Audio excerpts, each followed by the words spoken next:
Usulan DPR berkaitan dengan pengangkatan tenaga honorer. Pandangan pemerintah bahwa penerimaan PNS dan P3K harus dilaksanakan melalui penilaian secara objektif berdasarkan kompetensi, kualifikasi, kebutuhan instansi pemerintah, dan persyaratan lain yang dibutuhkan dalam jabatan.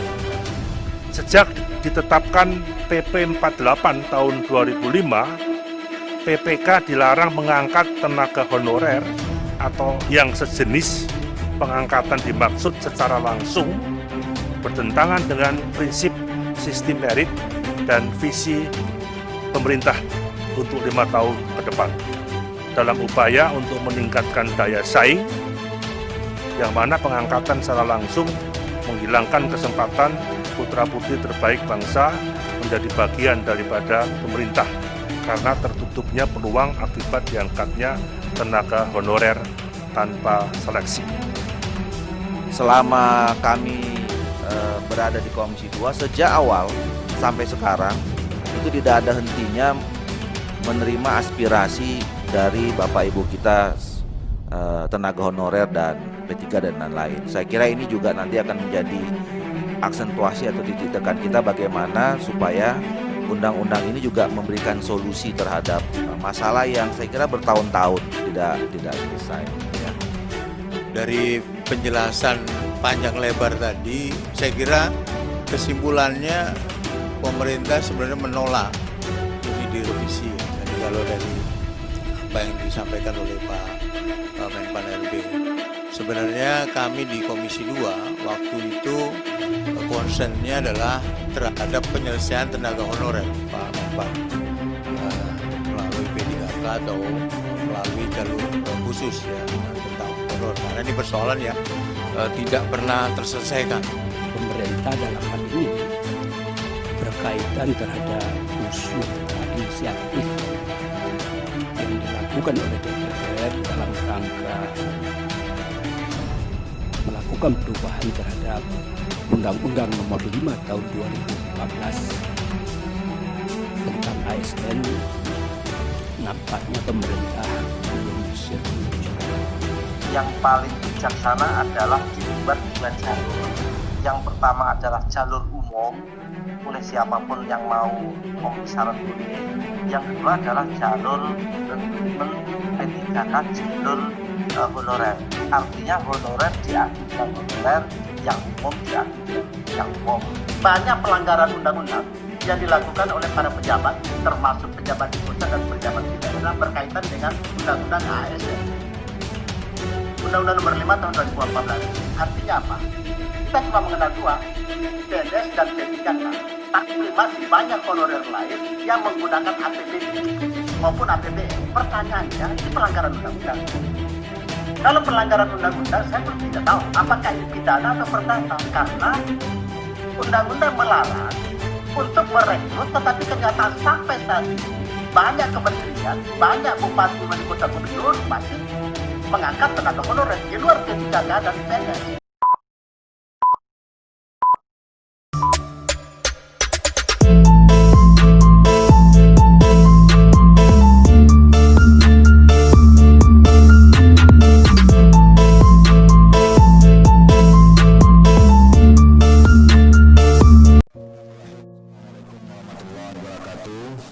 Selamat pagi, salam sejahtera buat kita semua. Yang terhormat Saudara Menteri Pendayagunaan Aparatur Negara dan Reformasi Birokrasi, kemudian yang terhormat Saudara Menteri Keuangan, juga yang terhormat Saudara Menteri Dalam Negeri, dan yang terhormat Saudara Menteri Hukum dan HAM, dan tentu yang sama-sama kita hormati seluruh pimpinan dan anggota Komisi 2 DPR RI. Pertama-tama kita panjatkan puji dan syukur kepada Allah Subhanahu wa taala, Tuhan yang Maha Kuasa, yang telah memberikan rahmat dan hidayah pada kita semua dan kenikmatan, terutama nikmat sehat kepada kita semua. Karena ini yang paling mahal sekarang, apalagi beberapa hari, beberapa minggu ini suasana pandemi kita semakin tidak baik. Tentu ini kita patut syukuri, dan hari ini kita bisa hadir tetap melaksanakan tugas-tugas konstitusional kita, terutama di bidang legislasi dalam keadaan sehat walafiat. Bapak Ibu sekalian, hari ini kita akan melaksanakan rapat kerja atau pembicaraan tingkat 1 terkait rancangan undang-undang nomor 5 perubahan rancangan undang-undang tentang perubahan atas nomor 5 tahun 2014 tentang aparatur sipil negara. Perlu kami sampaikan berdasarkan surat Presiden Republik Indonesia nomor R28 R-28/06/06/2020 tanggal 12 Juni 2020 perihal penunjukan wakil pemerintah untuk membahas rancangan undang-undang tentang perubahan atas undang-undang nomor 5 tahun 2014 tentang aparatur sipil negara. Berkenaan dengan hal tersebut, pemerintah telah menugaskan 4 menteri, Menteri Pendayagunaan Aparatur Negara dan Reformasi Birokrasi, Menteri Keuangan, Menteri Dalam Negeri, serta Menteri Hukum dan HAM, baik secara sendiri-sendiri maupun bersama-sama untuk mewakili pemerintah dalam membahas rancangan undang-undang tersebut. Dan berdasarkan keputusan rapat konsultasi pengganti rapat Bamus DPR RI tanggal 3 Desember 2020,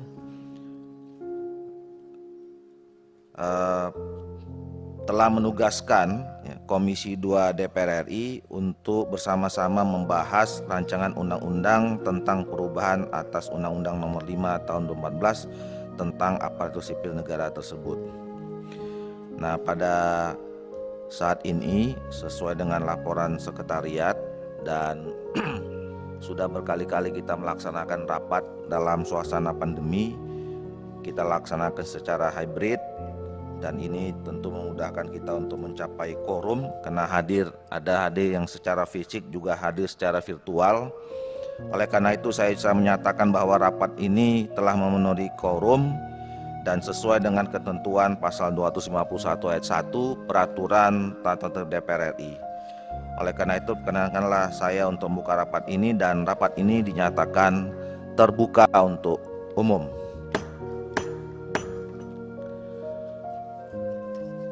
Tentu selanjutnya kami mengucapkan terima kasih kepada Menteri Pendayagunaan Aparatur Negara, Menteri Keuangan, Menteri Dalam Negeri, dan Menteri Hukum dan HAM yang telah bersedia memenuhi undangan kami pada rapat kerja atau rapat tingkat pertama hari ini. Dan juga saya mengucapkan terima kasih kepada seluruh pimpinan anggota Komisi 2 DPR RI yang hadir baik secara fisik maupun secara virtual. Bapak Ibu sekalian, saya ingin menawarkan dan sekaligus meminta persetujuan pada kita semua tentang agenda rapat kerja kita hari ini. Sebenarnya rapat kerja kita hari ini garis besarnya hanya 3 ya. Yang pertama adalah pengantar ketua rapat yang ini sedang berlangsung. Kemudian yang kedua, nanti kita akan mendengarkan penjelasan atau keterangan DPR RI atas rancangan undang-undang tentang perubahan atas Undang-Undang nomor 5 tahun 2014 tentang aparatur sipil negara yang nanti akan disampaikan oleh salah satu unsur pimpinan. Kemudian yang ketiga, nanti kita akan mendengarkan pengantar pemerintah terhadap rancangan undang-undang tentang perubahan atas Undang-Undang nomor 5 tahun 2014 tentang aparatur sipil negara. Jadi kita hanya mendengarkan pengantar di rapat kita ini, seperti dalam pembahasan undang-undang sebelum-sebelumnya. Nanti kita tidak akan ada pendalaman atau tanya jawab dan tidak ada kesimpulan, karena nanti kan kita lanjutkan dengan pembahasan di tingkat panitia kerja. Apakah ini bisa kita setujui Bapak Ibu sekalian? Dan saya kira kalau ya waktunya mengalir saja, ya pasti singkat lah, singkat dan padat kalau kata Pak. Baik Bapak Ibu sekalian, Untuk itu kita mulai saja. Kami persilakan kepada Pak Samsul ya, Pak Samsul Rizal. Oh ya, mungkin ini yang pertama kali kita rapat di tahun 2021. Jadi ada perubahan di tingkat pimpinan Komisi 2 dari fraksi Partai Persatuan Pembangunan yang semula adalah Pak Arwani, sekarang digantikan oleh Pak Samsul Rizal. Kemudian salah seorang pimpinan lagi ditunjuk oleh Presiden sebagai Menteri Agama, Pak Yakut. Penggantinya belum diusulkan oleh fraksi PKB, jadi kami sedang menunggu. Silakan Pak Samsul Rizal. Interupsi pimpinan. Oh ya. Memang rapat ini tidak ada tanya jawab. Kalau mau beri saran boleh gak? Jadi tidak satu arah ketua. Ya, Saya. nanti Kita akan- hadir di sini kan untuk berdiskusi dengan Pak Menpan RB dan Pak Mendagri juga gitu. Jadi tidak nanya tapi nanti mungkin ada saran. Terima kasih ketua. Ya, tidak ada yang larang sebetulnya kita mau kasih saran, ya. Tetapi nanti kita akan berbulan-bulan akan menyampaikan saran terhadap rancangan undang-undang ini. Tapi kalau di luar ini, saya kira nanti ada forumnya lagi, Pak Johan. Tapi silakan aja kalau nanti mau menyampaikan saran masukan pertama terhadap rancangan undang-undang ini, ya. Atau mungkin saran terhadap pembahasannya kapan mau kita lakukan. Kami persilakan, Pak.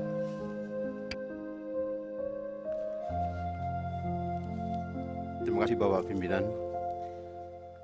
Yang sama-sama kita hormati pimpinan Komisi 2 dan para wakil pimpinan Komisi 2, dan yang kami hormati, kami banggakan para anggota Komisi 2 yang hadir saat ini, baik virtual maupun yang hadir secara fisik. Tentunya yang kami banggakan juga pada hari ini adalah hadir di tengah kita Bapak Cahyo Kumolo, Menteri PAN dan Reformasi Birokrasi, Menteri Pendayagunaan Aparatur Negara dan Reformasi Birokrasi, dan seluruh jajaran yang berbahagia. Kami langsung saja membacakan penjelasan DPR RI terkait materi muatan rancangan undang-undang perubahan atas Undang-Undang Nomor 5 Tahun 2014 tentang aparatur sipil negara. Negara berdasarkan aturan hukum tidak hanya memiliki tanggung jawab menjaga ketertiban, tetapi lebih daripada itu adalah mencapai tujuan nasional, yaitu melindungi segenap bangsa Indonesia dan seluruh tumpah darah Indonesia, memajukan kesejahteraan umum dan mencerdaskan kehidupan bangsa. Dalam perspektif hak asasi manusia, setiap manusia berhak atas pekerjaan, penghidupan yang layak, dihargai dan diperlakukan secara adil dalam kehidupan mereka. Karena manusia sebagai makhluk ciptaan Tuhan memiliki hak azazi yang harus dihormati oleh siapa saja, sebagaimana yang telah diamanatkan dalam pasal 28D Undang-Undang Dasar Negara Republik Indonesia tahun 1945. 1. Setiap orang berhak atas pengakuan, jaminan, perlindungan, dan kepastian hukum yang adil serta pengakuan yang sama di hadapan hukum. 2. Setiap orang berhak untuk bekerja serta mendapatkan imbalan dan perlakuan yang adil dan layak dalam hubungan kerja. Ketentuan pasal 28D Undang-Undang Dasar tahun 1945 tersebut berkesesuaian dengan tujuan negara hukum dalam rangka pelaksanaan cita-cita bangsa dan mewujudkan tujuan negara sebagaimana tercantum dalam pembukaan Undang-Undang Dasar Negara Republik Indonesia tahun 1945. Salah satu hal yang relevan dengan penyelenggaraan pemerintahan yang baik adalah pembentukan suatu tatanan hukum yang mengatur mengenai aparatur sipil negara yang memiliki integritas, profesional, netral, dan bebas dari intervensi politik, bersih dari praktek korupsi, kolusi, dan nepotisme, serta mampu menyelenggarakan pelayanan publik bagi masyarakat dan mampu menjalankan peran sebagai unsur perekat persatuan dan kesatuan bangsa berdasarkan Pancasila dan Undang-Undang Dasar Negara Republik Indonesia tahun 1945. Undang-Undang Negara Nomor 5 Tahun 2014 tentang aparatur sipil negara secara filosofis, sosiologis, dan yuridis ternyata memiliki banyak persoalan yang justru menjauhkan negara dari tujuan hukum itu sendiri. Undang-Undang ASN ternyata tidak berpihak kepada cita-cita nasional yang tertuang di dalam pembukaan Undang-Undang Dasar Negara Republik Indonesia tahun 1945 yang menjadi tujuan dari negara hukum itu sendiri. Undang-Undang ASN telah melakukan perubahan mendasar dalam pengaturan tentang pegawai aparatur sipil negara yang selanjutnya disebut pegawai ASN. Beberapa perubahan tersebut antara lain: 1. Pembagian manajemen kepegawaian ASN. Undang-Undang ASN tidak hanya mengenal pegawai pemerintah sebagai pegawai tetap, yaitu PNS, akan tetapi juga mulai memperkenalkan sebuah sistem kepegawaian baru berdasarkan perjanjian kerja waktu tertentu atau kontrak, yaitu PPPK atau P3K. Namun demikian, Undang-Undang ASN sama sekali tidak menjelaskan alasan dan kriteria mengenai pembagian manajemen kepegawaian menjadi manajemen PNS dan PPPK.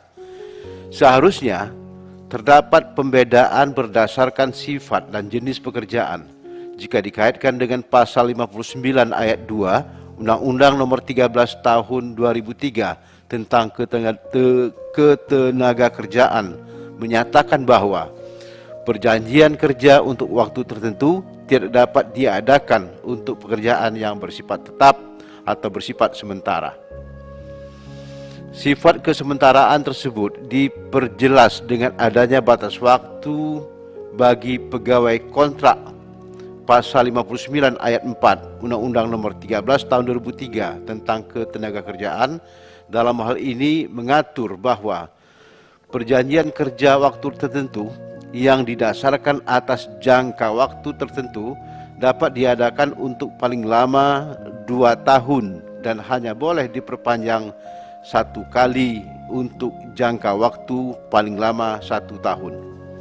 Dengan demikian, seseorang hanya dapat menjadi pegawai kontrak untuk masa keseluruhan paling lama 3 tahun. Batas waktu 3 tahun inilah yang menjadi ukuran dari sifat kesementaraan sebuah pekerjaan. Sehingga apabila sebuah pekerjaan dianggap tidak dapat diselesaikan dalam jangka waktu 3 tahun, maka pekerjaan itu menjadi bersifat tetap karena Undang-Undang ASN tidak memberikan jenis dan sifat pekerjaan bagi PPPK. Bisa saja seorang dengan status PPPK nantinya menjadi pegawai kontrak, namun untuk pekerjaan yang sebenarnya bersifat tetap, karena sama-sama dapat diterapkan untuk pekerjaan yang sifatnya tetap atau tidak sementara. Maka yang menentukan apakah seorang akan menjadi pegawai PNS atau PPPK tergantung kepada peruntungan mereka. Jika bernasib baik, ia dapat menjadi PNS, sedangkan jika bernasib buruk akan menjadi PPPK. Tentu saja hal demikian bukanlah sebuah sistem yang baik. 2. Hilangnya status hukum bagi tenaga honorer atau pegawai tidak tetap. Perubahan manajemen aparatur sipil negara juga telah mengakibatkan hilangnya status hukum bagi tenaga honorer atau pegawai tidak tetap yang selama ini telah mengabdi kepada pemerintah. Tidak ada satupun kebijakan yang memberikan perlindungan kepada tenaga honorer akibat perubahan manajemen tersebut. Seharusnya diatur di dalam ketentuan peralihan atau overgang bipalgen. Artinya, perubahan sistem kepegawaian menjadi PNS dan PPK pada dasarnya belum mampu memenuhi azas keadilan dan kepastian hukum terhadap PPK bila dibandingkan dengan PNS itu sendiri. Hal itu juga tercermin dari aspirasi beberapa perkumpulan tenaga honorer yang disampaikan secara langsung dalam rapat dengar pendapat umum dengan Komisi 2 DPR RI. 3. Urgensi keberadaan lembaga Komisi Aparatur Sipil Negara. Menurut Undang-Undang ASN, komisi ini adalah sebuah lembaga non-struktural yang mandiri dan bebas dari intervensi politik. KASN memiliki fungsi untuk melakukan mengawasi terhadap pelaksanaan norma dasar, kode etik, dan kode perilaku ASN, serta penerapan sistem merit dalam manajemen ASN. Persoalannya dari ketentuan mengenai KASN ini terletak pada urgensinya. Penjelasan Undang-Undang ASN sama sekali tidak menjelaskan pentingnya pembentukan lembaga non-struktural dibandingkan misalnya dengan pelaksanaan tugas fungsi dan wewenang pengawasan dan penjatuhan sanksi yang selama ini dijalankan oleh kementerian yang bertugas di bidang pendayagunaan aparatur negara. Apabila tugas, fungsi, dan wewenang yang ada selama ini tidak berjalan secara baik, maka solusinya tidaklah serta-merta dengan membangun lembaga baru, melainkan dapat pertama-tama dengan penguatan serta perbaikan kinerja, koordinasi, dan akuntabilitas dari kementerian. Adapun materi muatan rancangan undang-undang perubahan atas undang-undang ASN antara lain sebagai berikut. 1. Pengangkatan tenaga honorer. Tenaga honorer pegawai tidak tetap, pegawai tetap non-PNS, pegawai pemerintah non-pegawai negeri, dan tenaga kontrak yang bekerja di instansi pemerintahan secara terus-menerus serta diangkat berdasarkan surat keputusan yang dikeluarkan sampai dengan tanggal 15 Januari 2014 wajib diangkat menjadi PNS secara langsung dengan memperhatikan batas usia pensiun. Adapun mekanisme pengangkatan tenaga honorer dilaksanakan sebagai berikut. A.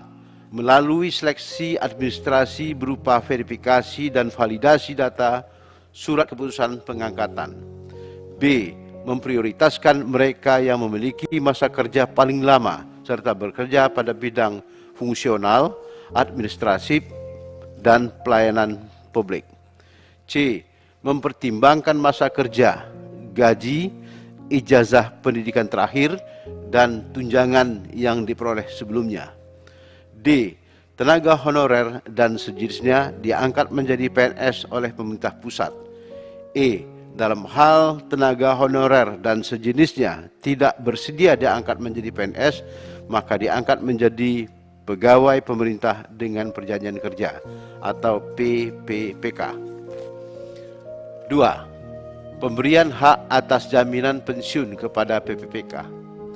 Mengingat bahwa beban kerja PPPK yang sama dengan PNS, maka dalam rancangan undang-undang perubahan atas undang-undang ASN juga dirumuskan pasal yang menyesuaikan hak PPPK dengan hak PNS, yakni hak atas A. Gaji, tunjangan, dan fasilitas. B. Cuti. C. Pengembangan kompetensi. D. Jaminan pensiun dan jaminan hari tua. Dan E. Perlindungan. PNS maupun PPK sesuai dengan amanat Undang-Undang Nomor 40 Tahun 2004 tentang Sistem Jaminan Sosial Nasional dan Undang-Undang Nomor 24 Tahun 2011 tentang Badan Penyelenggaraan Jaminan Sosial, yaitu A. Jaminan kesehatan, B. Jaminan kecelakaan kerja, C.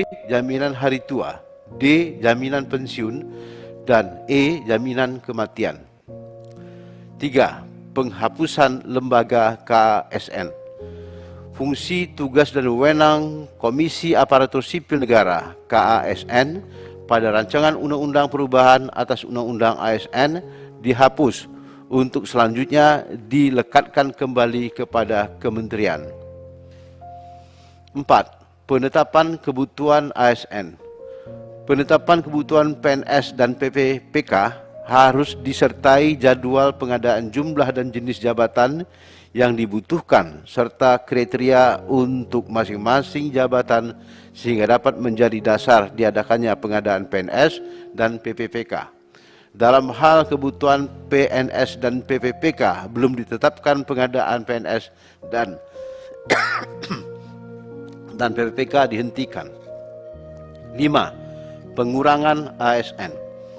Perampingan organisasi atau kebijakan pemerintah yang mengakibatkan pensiun dini bagi PNS dan pengurangan PPPK dilakukan secara massal. Pemerintah sebelumnya berkonsultasi terlebih dahulu dengan DPR berdasarkan pada evaluasi dan perencanaan pegawai. Demikian penjelasan Komisi 2 DPR RI terkait rancangan undang-undang perubahan atas Undang-Undang Nomor 5 Tahun 2014 tentang ASN untuk dapat menjadi bahan pada pembahasan selanjutnya. Jakarta, 18 Januari tahun 2021, pimpinan Komisi 2 DPR RI. Selesai, terima kasih. Terima kasih Pak Samsul Rizal. Kita sudah sama-sama mendengarkan penjelasan atau keterangan dari DPR RI terhadap rancangan undang-undang ini. Selanjutnya kita akan sama-sama mendengarkan pengantar atau pandangan pemerintah terhadap rancangan undang-undang tentang perubahan atas Undang-Undang Nomor 5 Tahun 2014 tentang aparatur sipil negara yang akan diwakili oleh Menteri Pendayaan Aparatur Negara dan Biro Informasi Birokrasi. Untuk kami persilakan Pak Menteri. Ketua, Assalamualaikum warahmatullahi wabarakatuh. Selamat pagi, salam sejahtera untuk kita semuanya. Om Swastiastu, Namo Buddhaya. Yang saya hormati, Saudara Ketua, Wakil Ketua, Bapak Ibu, anggota Komisi 2 DPR RI, baik yang hadir secara fisik maupun secara virtual, yang kami muliakan. Yang saya hormati Bapak Mendagri, Bapak Wakil Menteri Hukum dan HAM, Bapak Dirjen Anggaran yang mewakili Ibu Menteri Keuangan, dan para teman-teman pejabat dari Eselon 1, Kemendagri, Menpan RB, dan Kementerian Hukum dan HAM. Yang pertama, kami menyampaikan terima kasih atas usul inisiatif yang disampaikan oleh DPR melalui Komisi 2, yang tadi poin-poin usulan inisiatif DPR RI terkait perubahan Undang-Undang Nomor 5 Tahun 2014 tentang ASN sudah disampaikan oleh yang terhormat Saudara Wakil Ketua Komisi 2. Yang kedua, kami menyampaikan bahwa usul inisiatif ini langsung mendapatkan perhatian daripada Bapak Presiden, karena langsung beliau mengadakan rapat kabinet terbatas bersama Wakil Presiden, bersama Menseknek, Seskap, dan Kepala Staf, kemudian Pak Mendagri, Ibu Menteri Keuangan, Pan RB, dan Menteri Hukum dan HAM, serta Menko Polhukam, mengkaji, membahas usul inisiatif dari DPR berkaitan terhadap Undang-Undang 5 Tahun 2014 tentang ASN. Karena ini menyangkut visi misi daripada Bapak Presiden Jokowi dan Wakil Presiden Pak Ma'ruf Amin terkait reformasi birokrasi, maka ada atensi daripada Bapak Presiden dan menugaskan kepada kita semua untuk mengikuti pembahasan dengan DPR, khususnya di Komisi 2. Yang ketiga, kami akan menyampaikan secara poin-poin karena materi sudah kami sampaikan, dan nanti kami mohon tambahan masukan dari Pak Mendagri, kemudian dari Wakil Menteri Hukum dan HAM, serta dari Menteri Keuangan. Ada hal yang mungkin perlu ditambahkan secara umum. Yang pertama, berkaitan dengan kelima hal ini, dengan segala hormat kami apresiasi pada DPR, khususnya Komisi 2, yang menyerap aspirasi-aspirasi yang berkembang di masyarakat, khususnya ya lingkungan ASN maupun P3K yang berkaitan dengan penetapan dan kebutuhan PNS, kesejahteraan P3K, pengurangan ASN, pengangkatan honorer, dan sebagainya. Secara umum, tadi yang disampaikan oleh yang terhormat Pak Wakil Ketua Komisi 2, kami bisa memahami hal-hal 5 poin yang menjadi acuan sebagai usul inisiatif dari DPR. Hanya dengan segala permohonan maaf, pandangan singkat sementara dari pemerintah dari kelima poin tadi mungkin bisa salah, nanti kami juga minta tambahan masukan dari yang terhormat Ketua dan Bapak Ibu sekalian Komisi 2. Poin yang berkaitan dengan penetapan kebutuhan PNS, yang berkaitan dengan kesejahteraan P3K, yang berkaitan dengan pengurangan ASN, yang berkaitan dengan pengangkatan honorer, dari pandangan pemerintah secara umum bisa kami simpulkan bahwa 4 poin ini merupakan domain daripada pemerintah. Yang ini bisa secara dinamis mengikuti perkembangan yang ada. Hanya secara prinsip kami ingin menyampaikan bahwa pemerintah masih terus berupaya untuk menindaklanjuti amanat Undang-Undang Nomor 5 Tahun 2014 tentang ASN yang berkaitan dengan PP 11 Tahun 2017, Yungto Nomor 17 Tahun 2020 tentang manajemen PNS, dan PP Nomor 49 Tahun 2018 tentang manajemen P3K, dan peraturan pelaksanaan lain dalam rangka mewujudkan sistem merit.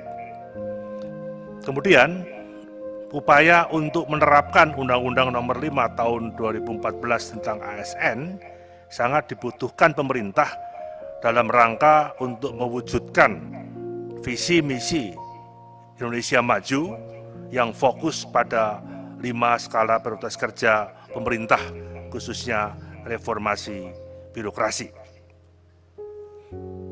Yang ketiga, dengan adanya pandemi COVID, saya kira birokrasi perlu ada perubahan agar lebih fleksibel, karenanya dipandang perlu penguatan merit system, khususnya sistem kerja dalam tatanan kenormalan baru.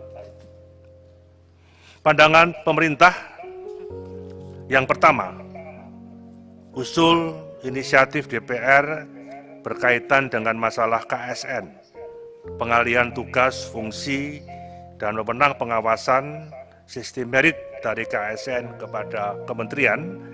Secara prinsip nanti bisa kita bahas secara detail dalam pansus maupun panja, karena pada prinsipnya langkah strategis dan skala prioritas yang perlu dilakukan saat ini dalam rangka optimalnya pengawasan sistem merit manajemen ASN adalah memberikan penguatan fungsi dan peran yang berkaitan untuk melakukan evaluasi kinerja KSN, kemudian melakukan evaluasi sistem merit yang dikaitkan dengan kebutuhan dan dinamika organisasi serta dampak anggarannya. Jadi kami memahami usul inisiatif yang terhormat dari DPR dan nanti akan bisa kita perdalam kembali di dalam pembahasan selanjutnya. Berkaitan dengan penetapan kebutuhan PNS, saya kira hal ini sudah ditetapkan dalam pengaturan teknis, sehingga menurut pandangan pemerintah tidak perlu diatur di dalam undang-undang, di mana setiap instansi pemerintah akan ditunda pengadaan CPNS-nya, dan jika tidak melengkapi kriteria yang dipersyaratkan, bahkan secara nasional, pengadaan dapat ditunda karena kondisi tertentu. Misal tahun 2020 tidak diadakan lagi rekrutmen, tetapi tahun 2021 mudah-mudahan akan dilaksanakan dan prinsipnya sesuai kebutuhan kementerian, lembaga, instansi maupun pemerintah daerah, bukan keinginan yang selama ini ada sehingga membengkak dalam hal termasuk juga mencermati gelagat perkembangan dan dinamika selama tahun 2020 adanya pandemi COVID ini yang ada kebijakan kerja kedinasan di rumah dan kerja kedinasan di kantor yang saya kira nanti dari Kementerian Keuangan juga akan menjelaskan efektivitas dan efisiensi yang ada. Berkaitan dengan kesejahteraan P3K, pemerintah telah menerbitkan PP nomor 49 tahun 2018 tentang manajemen P3K yang telah mengatur mekanisme pemberian tabungan hari tua dan fasilitas bagi P3K melalui lembaga pengelola pensiun sesuai dengan peraturan perundang-undangan. Dalam kerangka Undang-Undang Nomor 5 Tahun 2014, khususnya terkait dengan pemberian jaminan pensiun, pemerintah akan melakukan reformasi sistem pensiun berdasarkan iuran pasti. Secara singkat nanti dari Kementerian Keuangan akan menjelaskan, sebenarnya pada awal bulan Januari 2020 sudah ada inisiatif mengadakan rapat Ibu Menteri Keuangan yang mengundang Pak Mendagri, mengundang kami juga untuk membahas secara detail ini. Tapi kemudian ada pandemi COVID sehingga konsentrasi anggaran memang akhirnya ditujukan untuk infrastruktur kesehatan dan bantuan-bantuan sosial sehingga ini belum sempat dibahas secara tuntas. Yang keempat berkaitan dengan pengurangan PNS dan P3K sebagai akibat perampingan organisasi yang menyebabkan pensiun dini secara massal, pemerintah berkonsultasi dengan DPR berdasarkan pada evaluasi dan perencanaan pegawai. Pandangan pemerintah secara prinsip bahwa kebijakan perampingan organisasi itu merupakan salah satu prerogatif Presiden. Dan menurut PP 11 tahun 2017 tentang manajemen PNS, dalam hal terjadi perampingan organisasi atau kebijakan pemerintah yang mengakibatkan kelebihan PNS, maka PNS tersebut terlebih dahulu disalurkan pada instansi pemerintah lainnya. Sebagai contoh, mengenai penghapusan beberapa lembaga-lembaga dan badan yang ada. Itu sebelum kita putuskan dengan untuk dihapuskan atau diintegrasikan dengan kementerian, kami sudah membahas dengan Kementerian Keuangan, sudah membahas dengan BKN dalam kaitan anggaran, dalam kaitan mau disalurkan kemana. Dan secara prinsip dari 17 lembaga badan yang sudah dihapuskan atas dasar keputusan Presiden ini tidak menjadi masalah prinsip. Perampingan organisasi dilakukan dengan hati-hati sesuai dengan peraturan perundang-undangan melalui proses evaluasi, analisis jabatan, analisis beban kerja agar dapat diketahui kebutuhan real pegawai. Ini yang diinginkan oleh penjabaran daripada reformasi birokrasi bahwa tata kelola pemerintahan atau smart government yang ramping, yang ingin dikembangkan ke depan ini yang menjadi salah satu keinginan dari visi misi Presiden tahun 2020 sampai 2024. Dan berdasarkan Undang-Undang 39 tahun 2008 tentang Kementerian Negara, perubahan kementerian pasti akan diberitahukan kepada DPR. Usulan DPR berkaitan dengan pengangkatan tenaga honorer. Pandangan pemerintah bahwa penerimaan PNS dan P3K harus dilaksanakan melalui penilaian secara objektif berdasarkan kompetensi, kualifikasi, kebutuhan instansi pemerintah, dan persyaratan lain yang dibutuhkan dalam jabatan.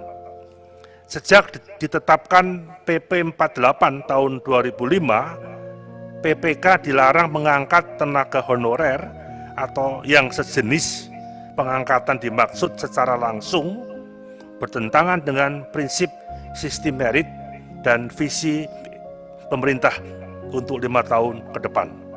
Dalam upaya untuk meningkatkan daya saing, yang mana pengangkatan secara langsung menghilangkan kesempatan putra-putri terbaik bangsa menjadi bagian daripada pemerintah, karena tertutupnya peluang akibat diangkatnya tenaga honorer tanpa seleksi. Pemerintah dalam kurun 2005-2014 telah melakukan seleksi terhadap tenaga honorer ex-THK 2 dan mengangkat lebih kurang 1.070.092 tenaga honorer yang dinyatakan lulus seleksi, dan ini sudah mencapai hampir 24,7% dari total PNS yang ada. Pada tahun 2018, tenaga honorer ex-THK 2 yang memenuhi syarat dapat mengikuti seleksi CPNS dengan formasi khusus dan sudah lulus, yaitu 6.811 orang. Pada tahun 2019, sudah dilakukan seleksi P3K, terutama bagi tenaga honorer ex-THK 2 yang memenuhi syarat dan sudah dinyatakan lulus sebesar 51.293, yang kesemuanya ini sedang dipersiapkan SK-nya oleh BKN, yang mudah-mudahan dalam waktu cepat akan bisa diselesaikan dengan baik.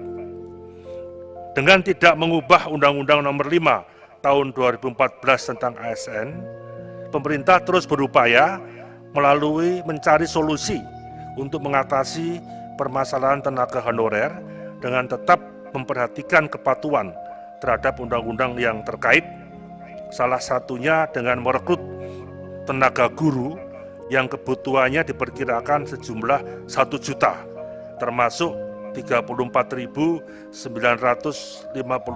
yang telah direkrut melalui seleksi P3K di tahun 2019. Ini sudah rapat hampir 1 tahun di tahun 2020 antara Kemendiknas bersama Kemendagri, Kemenpan RB, Kementerian Keuangan, dan BKN untuk bisa merumuskan proses kebutuhan tenaga guru yang akan dipersiapkan sejumlah 1 juta secara prinsip ini. Pimpinan dan Bapak Ibu anggota yang kami hormati, kesimpulan bahwa pada saat ini secara prinsip pemerintah memandang masih belum perlu melakukan perubahan secara drastis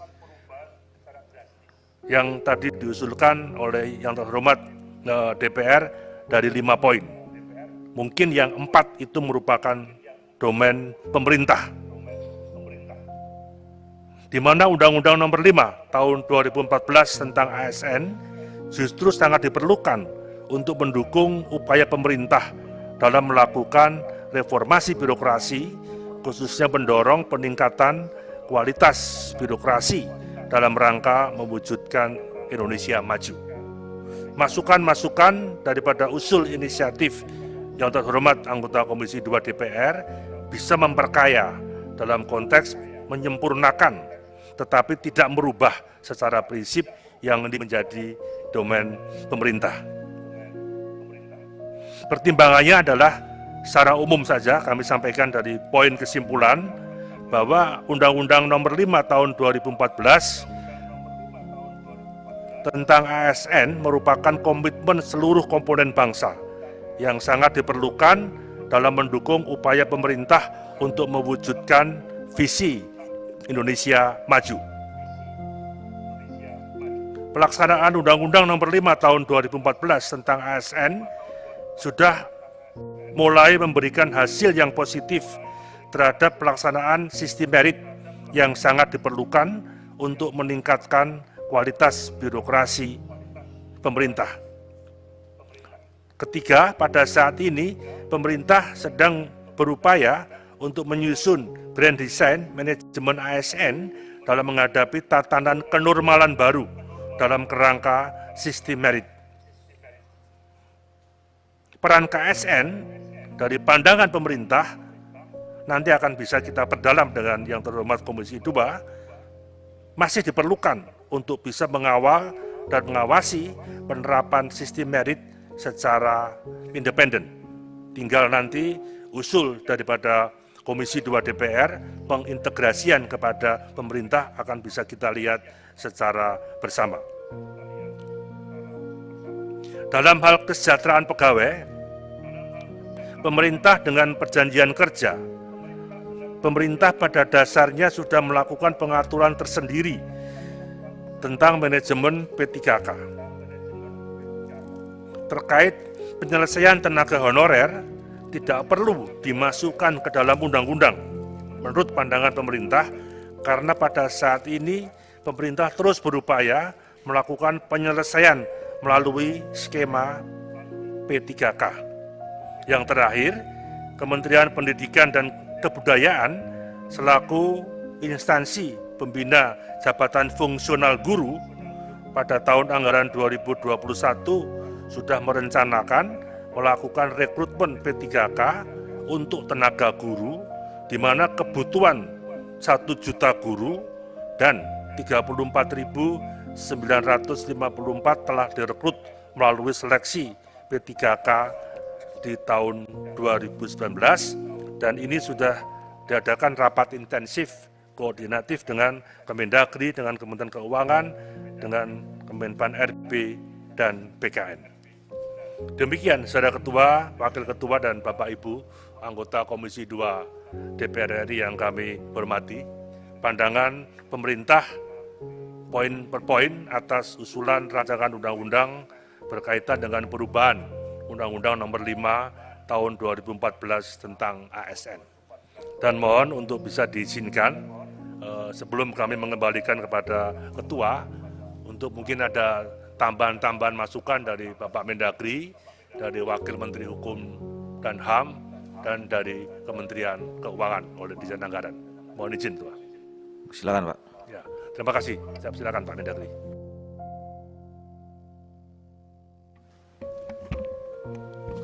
Assalamualaikum warahmatullahi wabarakatuh. Selamat pagi, salam sejahtera untuk kita semua. Om Swastiastu, Namo Buddhaya, Salam Kebajikan. Yang kami hormati Ketua Komisi 2 DPR RI Bapak Haji Ahmad Doli Kurnia Tanjung, kemudian juga hadir Bapak Saan Mustafa, Wakil Ketua, Bapak Syamsul Rijal, Bapak-bapak dan Ibu-ibu sekalian yang hadir baik secara fisik maupun virtual, dan tentunya yang kami muliakan Pak Menpan RB, Wakil Menteri Kumham, dan juga Dirjen Anggaran Kementerian Keuangan. Bapak Ibu sekalian, pada prinsipnya karena memang sudah dirapatkan di tingkat pemerintah, baik di ratas yang dipimpin oleh Bapak Presiden maupun antar kementerian, Pak. Jadi substansi-substansi yang ada dari RUU Undang-Undang Nomor 5 Tahun 2014 ini, perubahan ini sudah dibahas, Pak, mengenai penghapusan Komisi Aparatur Sipil Negara dari Kemendagri. Pada prinsipnya juga mendukung agar terjadi birokrasi yang lebih mudah terhadap manajemen aparatur sipil negara. Kemudian untuk masalah kesejahteraan pegawai pemerintah dengan perjanjian kerja, kami kira ini akan lebih banyak terkait dengan masalah keuangan. Bapak Dirjen Anggaran nanti akan lebih bisa menjelaskan. Kemudian masalah pengurangan ASN, ini juga kami kira dalam rangka untuk membuat birokrasi yang lebih ramping, lebih fleksibel, sesuai dengan kebutuhan, tidak terjadi overload. Dan juga ada visi dari Bapak Presiden, diantaranya adalah mendorong masyarakat untuk mengembangkan kemampuan kewirausahaan, entrepreneurship, inovasi dan lain-lain. Tidak hanya semata-mata ingin menjadi pegawai negeri, sehingga mereka akan menjadi lebih produktif dalam rangka mendukung pembangunan. Selanjutnya untuk pengangkatan tenaga honorer, ini juga sama, lebih banyak terkait nanti dengan masalah keuangan. Pak Dirjen Anggaran kami kira yang akan memberikan penjelasan lebih detail. Jadi pada prinsipnya hal-hal penting dalam RUU itu kami berprinsip mendukung apa yang telah disampaikan oleh Bapak Menpan RB. Hanya beberapa hal yang mungkin kiranya menjadi pertimbangan ke depan adalah harmonisasi dengan undang-undang yang lain. Misalnya undang-undang tentang pemerintahan daerah, undang-undang misalnya tentang Otsus Papua, yang di situ berisi tentang afirmatif action, aksi afirmatif untuk rekrutmen, penempatan pegawai yang mengutamakan orang asli Papua. Ini juga yang mungkin jadi pertimbangan dan mungkin bisa didiskusikan pada saat nanti, pada saat rapat-rapat berikutnya.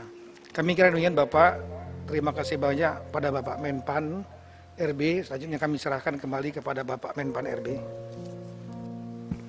Mohon izin langsung Pak Wakil Menteri. Assalamualaikum warahmatullahi wabarakatuh.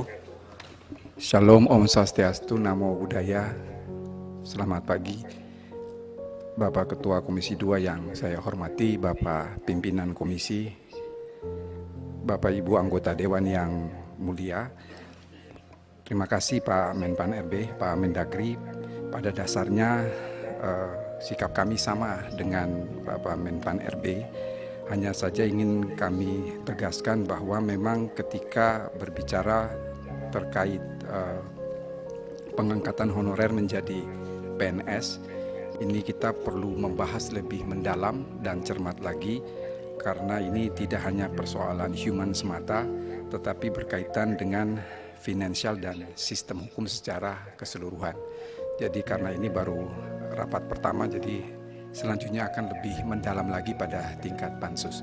Demikian yang ingin kami sampaikan. Terima kasih Pak Cahyo dan kami kembalikan. Terima kasih. Silakan. Terima kasih Pak Mendagri. Bapak Pimpinan Komisi 2 yang kami hormati, Bapak Ibu anggota Komisi, Pak Menpan, Pak Mendagri, Pak Menkumham, dan Bapak sekalian.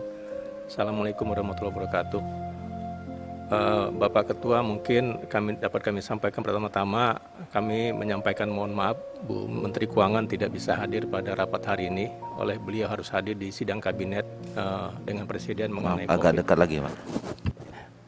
Bu Menkyu mohon izin Bapak, Ibu, beliau harus hadir di sidang kabinet, jadi tidak bisa hadir pada rapat hari ini dan diminta diwakilkan kami dari Dirjen Anggaran. Mengenai substansi Bapak Ibu sekalian, pandangan kami sependapat dengan sampaikan Pak Menpan bahwa intinya sesuai dengan amanat Undang-Undang ASN 2014 yang tentunya kita menyusun bersama dengan Bapak Ibu dari anggota Dewan juga pada waktu itu, semangatnya adalah untuk meningkatkan produktivitas daripada pegawai negeri sipil. Dan yang kedua tentunya kalau kita lihat, kita bisa menempatkan porsinya untuk masing-masing jenis daripada ASN kita, yang kemudian keadilan dan tentunya kesetaraan itu juga tetap menjadi pertimbangan daripada pemerintah. Dan kalau kita lihat dengan kebijakan P3K yang sudah mulai dilakukan beberapa waktu ini, maka teman-teman P3K dengan setelah melakukan seleksi bisa mendapatkan penghasilan yang sama dengan ASN. Ini sudah diterapkan oleh pemerintah. Tapi kemudian kita juga harus mempertimbangkan mengenai kesetaraan kualitas daripada ASN kita ke depan untuk kemajuan Indonesia kita ke depan.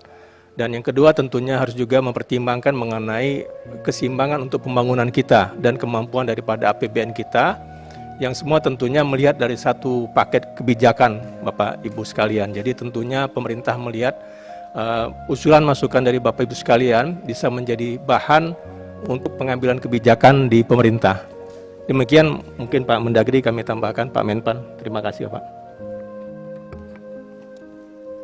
Sudah Ketua, Wakil Ketua, dan Bapak Ibu anggota Komisi 2 yang kami hormati, demikian beberapa pandangan yang dapat kami sampaikan dari pemerintah, baik tadi ada tambahan masukan dari Pak Mendagri, dari Wakil Menteri Hukum dan HAM, dan dari Kementerian Keuangan.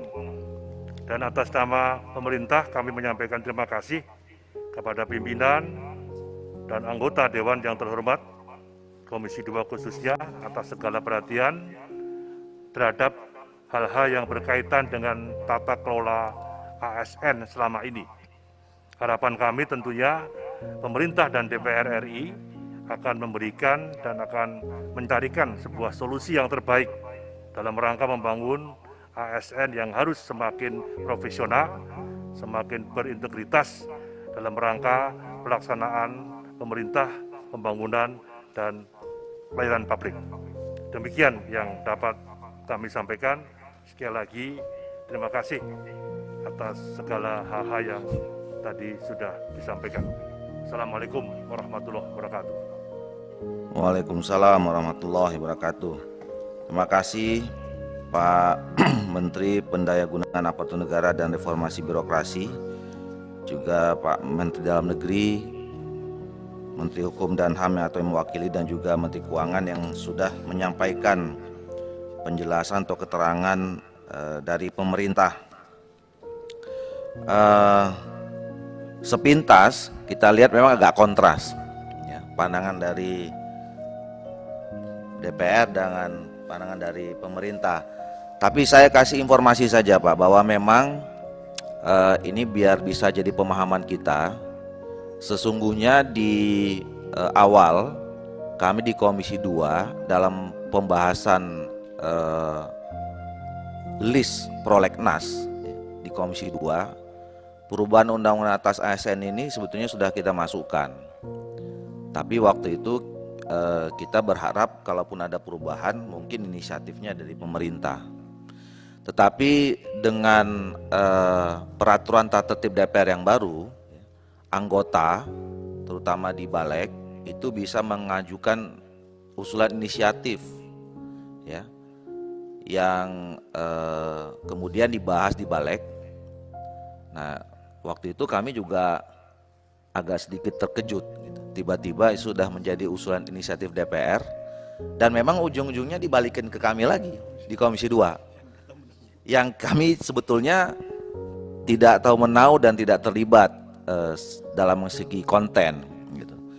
Jadi informasi ini sekaligus membuat kita nggak perlu khawatir kalaupun di awal ini kita melihat ada kontras antara pandangan pemerintah dengan pandangan DPR. Jadi mungkin nanti akan kita bahas, kita dalami lagi. Intinya kalau saya sebetulnya karena memang ini sudah menjadi usul inisiatif, saya kira ini bisa kita jadikan momentum untuk bagaimana kita sama-sama ya, undang-undang ini harus menggambarkan grand design tentang kebutuhan sistem dan struktur pemerintahan kita seperti apa. Apalagi sekarang ini kita juga memasuki suatu kehidupan normal baru ya, pola kerja yang berubah dari sebelumnya karena Covid. Saya kira ini juga jadi momentum, itu hikmahnya yang bisa saya kira kita ambil. Soal teknis nanti soal KSN, soal nah memang selama kami berada di Komisi 2 sejak awal sampai sekarang itu tidak ada hentinya menerima aspirasi dari Bapak Ibu kita tenaga honorer dan P3 dan lain-lain. Saya kira ini juga nanti akan menjadi aksentuasi atau titik tekan kita bagaimana supaya undang-undang ini juga memberikan solusi terhadap masalah yang saya kira bertahun-tahun tidak selesai gitu ya. Nah, ini yang mungkin jadi catatan kita sebelum kita sampaikan pada Bapak-bapak kasih saran. Jadi Pak Gaus tadi kayaknya belum datang waktu saya sampaikan. Jadi di dalam rapat pembahasan tingkat pertama hari ini kita hanya mendengarkan penjelasan dari DPR dan pandangan atau pengantar dari pemerintah. Tidak ada pendalaman, tidak tanya jawab. Tapi tadi Pak Johan mengusulkan kalau mau saran ya boleh saja ya, anggota DPR nggak mungkin tidak bisa kasih saran, tidak boleh kita larang kasih saran gitu. Tapi kita batasi. Kalau hal lain di luar itu nanti kita cari waktu yang ini. Karena yang usul pertama tadi Pak Johan dulu baru Pak Gaus. Silakan Pak Johan.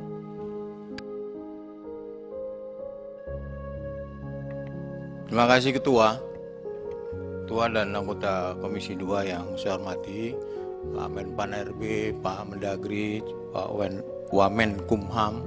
Selamat Pak Wamenkumham. Orang di luar yang kritis yang kemudian masuk ke kabinet. Selamat.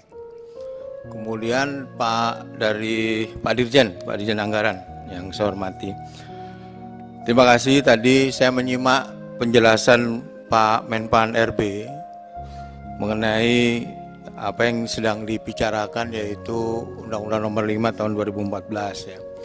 Dari penjelasan panjang lebar tadi, saya kira kesimpulannya pemerintah sebenarnya menolak ini direvisi ya. Tadi kalau dari apa yang disampaikan oleh Pak Menpan RB, sebenarnya kami di Komisi 2 waktu itu concern-nya adalah terhadap penyelesaian tenaga honorer Pak Menpan melalui P3K atau melalui jalur khusus ya tentang honor, karena ini persoalan yang tidak pernah terselesaikan di era pemerintahan siapapun ya.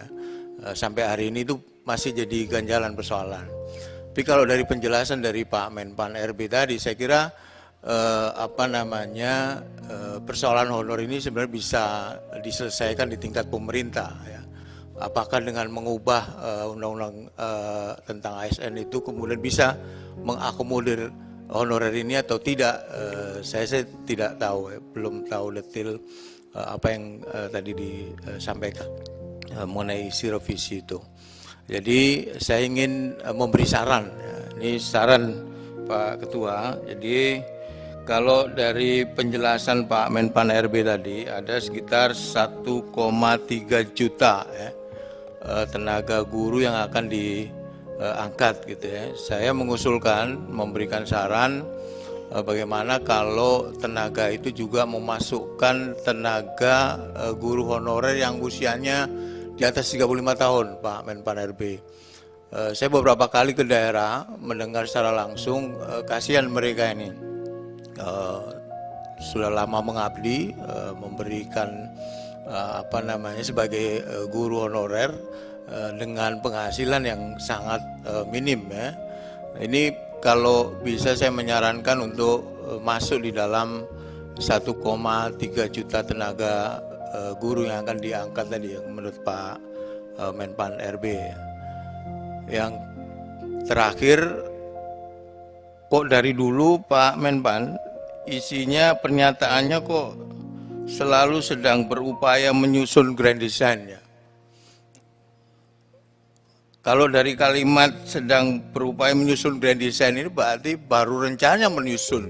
Padahal ini udah lama ini persoalan-persoalan ini. Saya kira kalaupun ada, seharusnya itu sudah jadi semacam blueprint lah, yang kemudian bisa menyelesaikan persoalan-persoalan yang berkaitan dengan tenaga kerja ASN ini secara menyeluruh dan tidak parsial gitu ya. Jadi kalau ada persoalan baru bikin PP gitu. Tapi itu buatlah grand design yang menyeluruh, yang kemudian bisa menyelesaikan persoalan-persoalan yang sekarang ada itu. Apakah itu bisa diselesaikan berapa tahun, tapi jelas gitu ininya, roadmap itu jelas, grand design-nya itu ada gitu jelas. Tapi kalau dari kalimat ini baru berupaya menyusun. Jadi berarti kalau dari kalimat ini belum disusun nih Pak Menpan RB. Saya kira di bawah kepemimpinan Pak Menpan RB yang sekarang, saya berharap ini bisa selesai ya menjelang tahun 2024 nanti. Jadi persoalan semua berkaitan dengan honor, berkaitan dengan ASN ini bisa selesai. Apakah itu diperlukan perubahan atau revisi undang-undang ASN atau tidak? Pemerintah yang tahu. Tapi kalau saya lihat sebenarnya bisa ditangani oleh pemerintah ya, melalui apakah itu PP, apakah itu Kepmen. Ini ada Pak Mendagri juga yang mungkin bisa memberikan jawaban ya terhadap saran tadi yang saya sampaikan. Terima kasih Pak Ketua. Terima kasih Pak Johan. Pak Gaus. Terima kasih pimpinan. Assalamualaikum warahmatullahi wabarakatuh. Pimpinan dan anggota Komisi 2 yang saya hormati, Bapak Menpan RB, Bapak Mendagri, Bapak Wakil Menteri Hukum dan HAM, serta Bapak Dirjen, hadirin dan hadirat yang saya muliakan. Setelah mendengar paparan yang disampaikan oleh Pak Menpan RB, Pak Cahyokumolo, saya semalam membaca secara utuh apa yang sudah Bapak bacakan. Kesimpulannya adalah bahwa pemerintah dalam hal ini berkaitan terhadap usul hak inisiatif yang dilakukan oleh DPR dalam rangka melakukan perubahan terhadap Undang-Undang Nomor 5 Tahun 2014 tentang ASN, nampaknya pemerintah belum setuju. Itu kesimpulan yang saya baca dan itu pun juga Bapak ungkapkan. Oleh karena ini bukanlah ranah untuk tanya jawab. Oleh karena itu saya menyambung apa yang disampaikan oleh Pak Johan tentang bagaimana grand design pemerintah terhadap pengelolaan dan masa depan ASN ini. Salah satu bentuk sudah disampaikan bahwa akan dihilangkan eselon 3 dan 4. Itu bagian daripada grand design. Tetapi yang lebih penting menurut hemat saya adalah harus ada sikap keberanian pemerintah. Masa depan ASN ini adalah begini. Intinya adalah supaya masyarakat tidak berharap-harap untuk menjadi pegawai negeri sipil atau ASN. Ini pemerintah kan tidak berani, takut. Saya kira takut. Ini masalah tugas dan tanggung jawab pemerintah dalam melakukan bagaimana membuka lapangan pekerjaan yang seluas-luasnya. Salah satu bentuknya adalah merekrut masyarakat yang usia produktif, cakap dan lain sebagainya untuk masuk ASN ini. Dulu Bapak juga pernah menyampaikan bahwa jumlah ASN itu pada hari ini 4,2. Ketika saya pegawai negeri nilainya adalah 5 juta, berarti sudah ada penyusutan. Lalu keinginan pemerintah sebenarnya itu berapa? Bapak sampaikan saja bahwa ASN ini jumlahnya akan dikurangi. Berani nggak pemerintah menyampaikan itu? Akan dilakukan rasionalisasi yang jumlahnya nanti adalah 2,5 juta.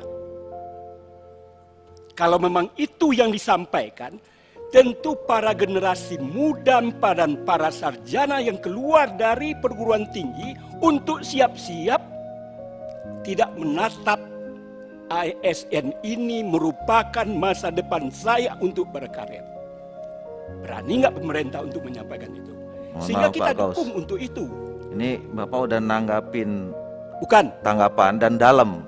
Jadi gini, saya juga sampaikan nanti bapak-bapak yang di virtual menyampaikan. Jadi kalau bapak-bapak dan ibu-ibu punya pandangan, punya pendapat saran, nanti Pak berbulan-bulan nanti kita persilakan bapak-bapak. Jangan sekarang gitu, karena memang belum waktunya. Toh kita juga harus mendalami apa yang disampaikan oleh pemerintah itu. Gitu. Ya. Itu aja saya menginginkan. Silakan Pak Gos. Jadi saya memang tidak bertanya Pak. Karena Nggak bertanya, tapi Bapak mendalami, Ya. mendagapi isinya Ya. gitu. Ya, itu. Jangan Itu. sekarang maksud saya. Ya, jadi saya mendalami itu Ketua supaya mudah-mudahan beralih kesimpulan beliau ini menjadi menerima apa yang disarankan oleh Komisi 2 dengan apa yang saya gambarkan. Mudah-mudahan tersentuh hati para pemerintah.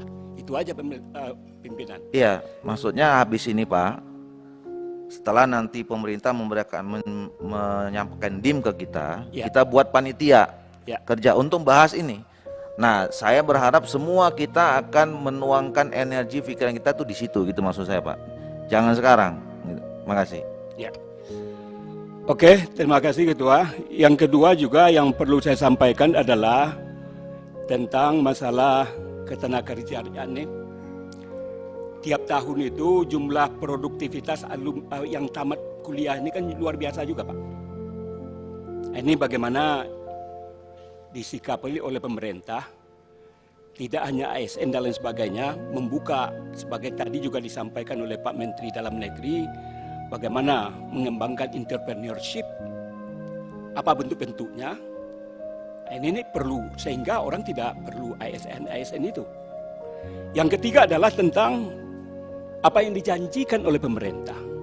Ini barangkali banyak pegawai honorer K2, Pak. Yang ini janji, Pak.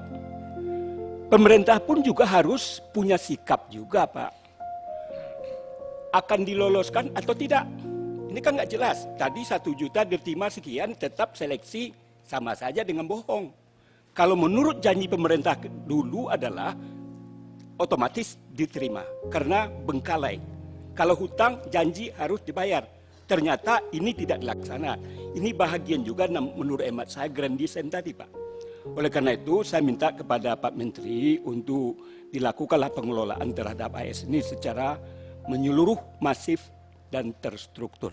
Terakhir pimpinan, sebetulnya ke Pak Menteri Dalam Negeri ada yang ditanyakan persoalan tentang tata pengelolaan keuangan, tapi karena kata ketua bukan masanya sekarang, ini banyak kabupaten kota yang mengeluh kepada saya. Ya. Mohon juga ada waktunya nanti pimpinan.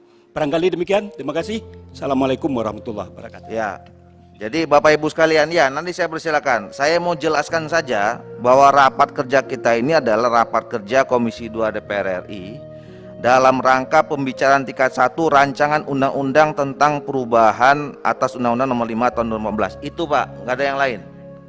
Gitu, ya.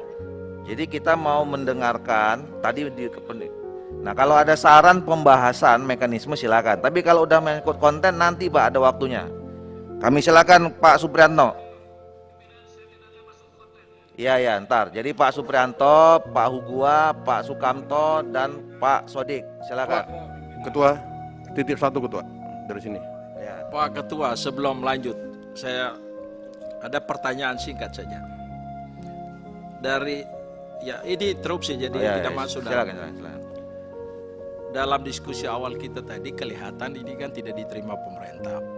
Pertanyaan saya ini dilanjutkan atau tidak? Kalau tidak dilanjutkan aja tidak usah kita diskusi panjang lebar, ada pekerjaan lain yang bisa kita kerjakan. Ya, nanti kan akan ada pandangan dari fraksi-fraksi, Pak. Ya, setelah ini. Silakan Pak Suprianto. Bapak Ibu sekalian yang saya hormati, saya mengusulkan saja terkait dengan rancangan perubahan undang-undang, silakan aja nanti dibahas di kemudian hari. Terus kemudian yang terpenting adalah ketika proses rekrutmen P3K ini akan berjalan, maka sebetulnya yang paling bijaksana adalah dibuat 2 jalur. Yang pertama adalah jalur umum, oleh siapapun yang mau memenuhi syarat boleh. Yang kedua adalah jalur rekrutmen P3K jalur honorer. Artinya honorer diadu dengan honorer, yang umum diadu dengan yang umum. Perkara nanti prosentasenya, apakah yang umum misalkan 80%, ataukah yang honorer ada 20%, silakan aja, merupakan kewenangan dari pemerintah. Soalnya begini, Pak, kalau kita berbicara contohnya adalah sertifikasi. Pak Suprianto, kita bicara tentang RUU, Pak. Di lembaga swasta itu lebih mudah karena beliau mendapatkan SK dari yayasan. Sementara untuk guru-guru ataupun tenaga honorer yang ada di lembaga-lembaga negeri sulit masuk juga di data di Dapodik. Jadi ini salah satu syarat mendapatkan sertifikasi kan juga harus masuk di Dapodik. Namun demikian karena memang yang honorer di negeri ini bupatinya tidak berkenan untuk menandatangani SK itu, maka yang justru honorer yang di lembaga-lembaga negeri justru tidak bisa masuk Dapodik. Banyak yang tidak masuk Dapodik, yang pada akhirnya juga tidak dapat tunjangan sertifikasi. Oleh karena itu sebetulnya ini mesti harus diperhatikan dari pemerintah, bagaimana mencari titik temu agar supaya yang satu juga diperhatikan, yang lain juga mendapatkan perhatian. Saya kira itu, ada kurang lebihnya saya mohon maaf. Assalamualaikum warahmatullahi wabarakatuh. Salam. Pak Suprianto, nanti Bapak catat yang Bapak punya itu, ya. Nanti kita sampaikan di rapat kerja berikutnya untuk jadi kesimpulan. Karena di sini itu bukan tempatnya, Pak. Silakan Pak Sugua.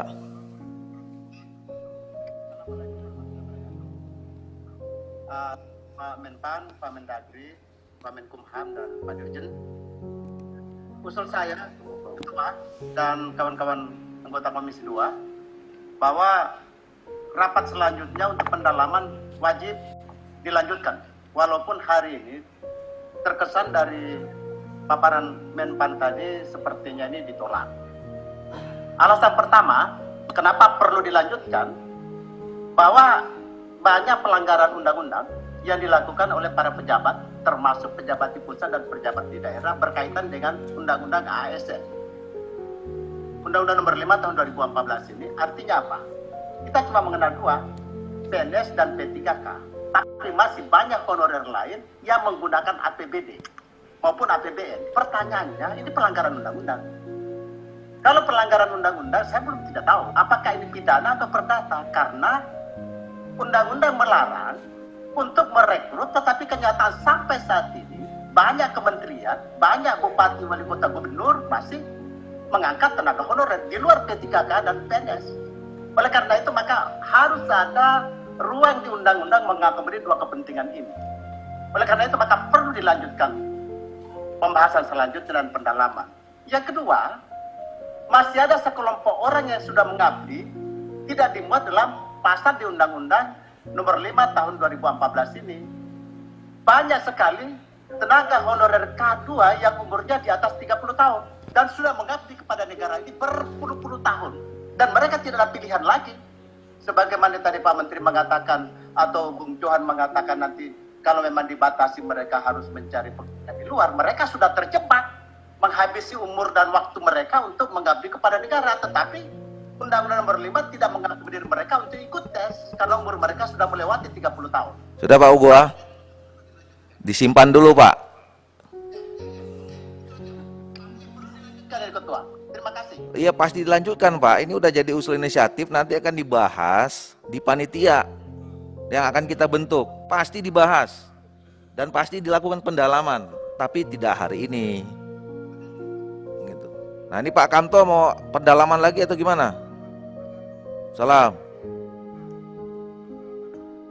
Pak Menteri, Pak Dirjen dan semuanya yang kita hormati, saya apresiasi dengan penjelasan dari para menteri yang pagi-pagi ini, karena ini tidak bertanya. Yang pertama saya menggarisbawahi apa yang menjadi usulan Pak Ugua.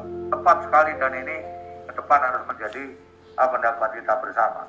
Karena tidak boleh bertanya, kami tidak akan tanya. Hanya tolong ada tambahan penjelasan bahwa tadi hak sama, bolehkah PPPK itu nanti bisa mutasi ke daerah yang lain karena mengikuti suaminya? Itu perlu diperjelaskan, tidak bisa pertanyakan. Tolong dijelaskan. Karena kalau PNS bisa pindah ke luar Jawa, pindah ke Jawa dengan alasan mengikuti suaminya. Dan yang ketiga juga tolong dijelaskan alasan-alasan yang paling konkret itu sebenarnya apa sih? Kalau memang hak-haknya sama, saja dirubah menjadi keresahan, meresahkan para pegawai-pegawai negeri, calon-calon pegawai negeri atau masih yang sekarang ini mau melamar pegawai negeri. Tolong dijelaskan secara detail. Pertanyaan akan banyak nanti setelah kami perhatikan ketua nanti pertanyaan nanti. Kita punya 1000 pertanyaan. Terima kasih. Assalamualaikum warahmatullahi wabarakatuh. Salam. Sekali lagi saya mau ingatkan bahwa kita ini adalah rapat kerja pembicaraan tingkat 1 rancangan undang-undang Pak. Ya. Silakan Pak Sodik. kasih Pak Ketua, yang saya hormati pimpinan dan rekan-rekan Komisi 2. Yang saya hormati Menteri PRB, Mendagri, Kemenkumham, dan Dirjen Keuangan. Assalamualaikum warahmatullahi wabarakatuh. Bapak-bapak, izin saya sampaikan, saya di Badan Legislasi dan kami fraksi Gerindra yang memang fraksi yang mengusulkan tentang perubahan undang-undang ini. Ada beberapa hal yang mendasar yang saat itu menjadi dasar. Pertama soal keberadaan Komisi ASN, itu yang menjadi dasar pertama. Yang kedua, banyaknya sekali masalah-masalah ketenaga kerjaan, terutama yang menyangkut tenaga honorer. Yang ketiga, tadi disampaikan juga oleh Ketua Komisi, Dr. Doli, tentang manajemen dan kualitas ASN ke depan yang lebih profesional, yang ternyata juga terdorong kemungkinan profesionalismenya itu dengan kasus COVID ini. Karena itulah maka walaupun pemerintah sudah menolak dalam pernyataan pertama ini, terutama untuk kasus Komisi ASN dan tentang pengangkatan tarif honorer, tapi masih banyak yang perlu kita bicarakan, terutama untuk membangun ASN masa depan yang lebih baik, yang ternyata saya katakan tadi bisa diambil hikmahnya dari kasus modernisasi di musim COVID ini. Nah, itulah maka saya tetap menyarankan Pak Ketua, kita bentuk tetap panja ini, apalagi pembatalan sebuah undang-undang tidak cukup di Komisi 2, harus juga kepada Badan Legislasi, kepada Bamus, dan kesepakatan paripurna. Itulah maka sekali lagi saya usulkan kita tetap membentuk panja. Usulan dari teman-teman tadi tentu kita akan membahasnya, dan yang lebih penting lagi, kita nanti dengan pemerintah bisa bicara lebih mendalam dalam forum yang akan panjang nanti tentang masalah-masalah ASN dan juga tentang visi kita ke depan tentang ASN. Baik. Demikian. Salam. Terima kasih Pak Sodik. Jadi hari ini kita tidak membahas apakah kita meneruskan panja atau tidak.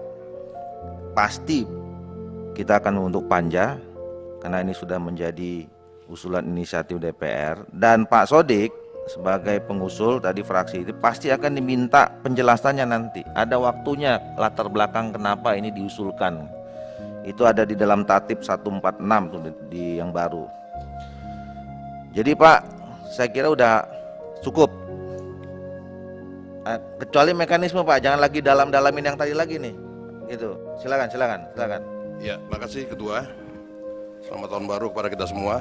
Salam sehat, Pak Menpan, Pak Mendagri, Pak Wamen, Kumham, dan Pak Dirjen dari Kementerian Keuangan. Saya berpendapat bahwa pemerintah tidak pernah menolak ya usulan dari kita ini. Kan pendapat pemerintah saja yang sudah kita terima hari ini, ya kan? Jadi tidak ada ya hal-hal yang aneh sebenarnya. Yang kedua, seperti Pak Ketua bilang, dalam panja kita akan bahas ini secara detail. Saya khusus mau bicara ke Pak Mendagri. Pak Mendagri, ini menjadi tugas dan kewenangan Pak Mendagri supaya mengawasi para kepala daerah, Pak. Ya, mereka itu sampai sekarang masih ya menerima ya para tenaga honorer dan mengutip duit sampai sekarang, Pak. Dan ini terjadi di Simalungun. Ya 1.210 sekarang tenaga honorer, dan masa kontrak mereka sudah habis Pak setahun. Untuk memperpanjang, mereka harus membayar. Bahkan tenaga honorer juga ditambah Pak, lebih kurang 600 orang. Nah ini tolong Pak Mendagri, ini diawasi di daerah ini. Ini di Simalungun Pak, boleh dicek ke Disdik ke sana. Ya, di sini ada beberapa tenaga honorer yang lapor ke saya, dan mereka minta duit. Kalau punya backing 2 juta, kalau tidak punya backing 10 juta. setiap tahun ini Pak. Nah inilah yang mengakibatkan banyak tenaga honorer yang menuntut untuk diangkat jadi CPNS, tenaga kontrak segala macam. Dampaknya ini Pak. Begitu Pak Menteri, tolong diperhatikan. Makasih Ketua. Terima kasih Pak Junimat. Pak, silakan.